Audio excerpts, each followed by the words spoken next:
और सुकून देने वाला तजुर्बा भी बन गया। हमने लाहौर से अपना सफर शुरू किया। अल सुबह बिसाड़े पर पहुंचे तो सर दहवा चेहरे कूचो रही थी, सबके चेहरों पर खुशी की चमक थी। सफर तवीला था मगर हम सबके दिल में एक जज्बा था, गुलगत जाना है, कुदरत को करीब से महसूस करना है। इस्लामाबाद से गुजरते हुए जब हम हिंद की तरफ बढ़ने लगे तो रास्ते के नजारे देखकर दिल खुशी से झूम उठा। नीले आसमान पर बादलों के टुकड़े ऐसे लग रहे थे जैसे किसी मुसव्विर ने कैनवस पर ब्रश बना दिए हों। पहाड़ों के दरमियान बहती नदियों की आवाज एक अजीब सुकून दी थी। हर मोड़ पर कुदरत की एक ही झलक नजर आती थी। रास्ते में हमने नाराना और कागानन में थोड़ा क्याम किया। वहां के ठंडी हुआ, बहते झरने और सब्जे वादियों ने दिल मोह लिया।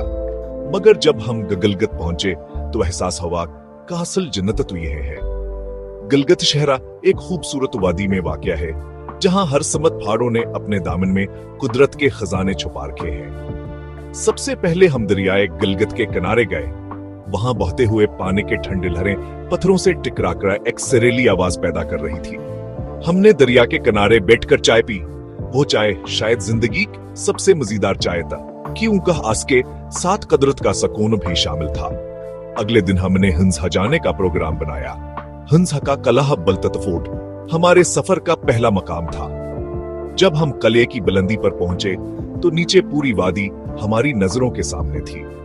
बर्फ पोश पहाड़, नीली झीलें और सब्ज दरख्त दिल को छू लेने वाला मंजर पेश कर रहे थे।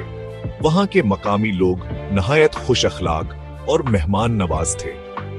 उन्होंने हमें अपने रवायती खाने पेश किए जिनमें चप शोरो और गोश्त की यखनी बेहद लजीज थी। तीसरे दिन हम आबाद झील गए। यह झील 2010 के जिलजिले के बाद वजूद में आई थी। उसका पानी नीला और शफाफ था। झील के अर्द-गिर्द बर्फ से ढके पहाड़ा से मजीद हुसैन बना रहे थे। हमने वहां बोटिंग की, पानी की लहरों में कश्ती झूमती रही और हम सब खाहे लगाते रहे। इस लम्हे यूं महसूसा वजी से हम वक़्त से आजाद हो गए हों। रात के वक्त हमने गलगत के होटल में कयाम किया। खिड़की से बाहर नजर दौड़ाई तो आसमान सितारों से भरा हुआ था। इतने रोशन सितारे मैंने शायद पहले कभी नहीं देखे थे। सर्द हवा चल रही थी और दौर कहें पहाड़ों से बर्फ पिघलने की आवाज आ रही थी। इस खामोशी में भी एक अजीब मौसीकी छिपी हुई थी। चौथे दिन हमने फंदर झील का रुख किया। यह झील अपनी खूबसूरती के लिए मशहूर है। रास्ता थोड़ा मुश्किल था मगर मुनाजरात ने दिलकश थे, कैथकन महसूस नहीं हुई। झील पर पहुंचे तो नीले आसमान का अक्स पानी में झलक रहा था। अर्द गिर्द सब्ज घास, फूलों की खुशबू और ठंडी हवा ने माहौल को जादुई बना दिया। हमने वहां दोपहर का खाना खाया और कुछ देर आराम किया। इस सफर के दौरान मैंने महसूस किया कि गलगत के लोग बहुत मेहनती और सादा दिल हैं। इनके बोली में मोहब्बत और चेहरे पर मुस्कुराहट हमेशा रहती है। उनके बच्चे स्कूल जाते वक्त भी पहाड़ी रास्तों पर मुस्कुराते हुए चलते हैं। उनके घरों में सफाई और सादगी का खास ख्याल रखा जाता है। आखिरी दिन हमने बाजार का रुख किया।